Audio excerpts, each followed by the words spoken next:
Hi friends, कशा आहात? तर आज मी बनवणार आहे चॉकलेट केक आणि त्याचबरोबर तुम्हाला देणार आहे केकविषयी काही टिप्स. असेच होममेड केक शिकण्यासाठी चॅनलला लाईक, सबस्क्राईब आणि बेल आयकॉन जरूर दाबा. तर आता आपण बघूया. काही लोकांचा प्रश्न होता की बेसवर बनवायचा की टर्नटेबलवर.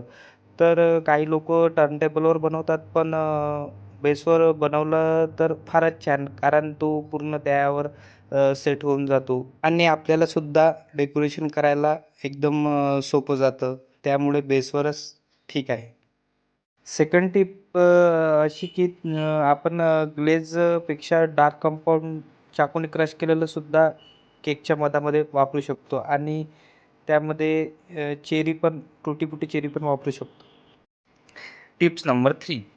स्पंज बनवताना खूप साऱ्या YouTube व्हिडिओजमध्ये बटर पेपर यूज करायला सांगतात. योग्य आहे, बट केअरफुली जर केलं तर बटर पेपरची अजिबात आवश्यकता नाही आहे. तसा पण केक स्पंज बरोबर निघतो.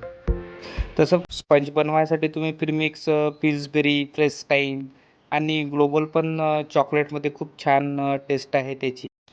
आणि क्रीममध्ये तुम्हाला मी ॲडवाइस देईल की रिचची आणि golden mark it is the best cream. मी जी केकला क्रीम लावली आहे ती गोल्डन मार्क आहे. त्याची व्हाईटनेस पण खूप छान आहे आणि शार्पनेस पण. आणि टेस्टसाठी पण एकदम best option golden mark cream आहे. आणि केकला प्लेन डिझाईन करण्यासाठी पॅलेट नाईफचा यूज नाही केला तरी चालते, पण हे जे प्ले कार्ड आहे याच्यामुळे एकदम बेस्ट शार्पनेस आणि त्याचे एजेस हे खूप शार्प बनतात. त्याच्यामुळे तुम्हाला ते हाताळण्यासाठी पण योग्य जाईल आणि डिझायनिंग करण्यासाठी पण. Palette tips number 10. स्पंजसाठी शुगर सिरपचा वापर नाही केला तरी चालते, जर तुम्ही नेक्स्ट डेला केकची ऑर्डर आहे तर. आणि जर आजच तुम्हाला केकची ऑर्डर द्यायची असेल तर शुगर सिरपचा वापर करू शकता. आणखी काही माहितीसाठी आपण कमेंट करून विचारू शकता. काही टिप्स मी तुम्हाला दिलेले आहे.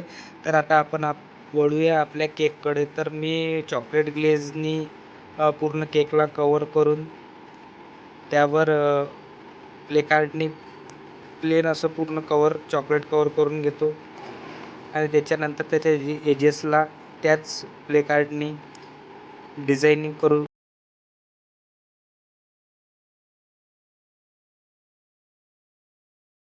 फाउंटन क्रेविंग नाईफने मी त्याच्या एजेसवर क्रीमी अशी डिझाईन करून घेतो.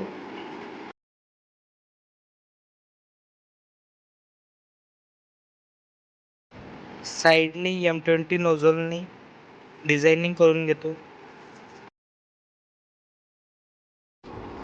यानंतर आपण रेड कलरचं फ्लावर आणि ग्रीन लीफ काढून त्याला डेकोर करून साईडनी आणखी 4 फ्लावर्स आणि त्याला पण लीफनी डेकोर करून घेऊया.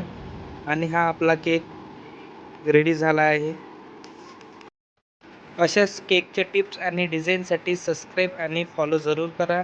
तुम्हाला कशी वाटली ही डिझाईन नक्की कळवा. थँक्यू. धन्यवाद.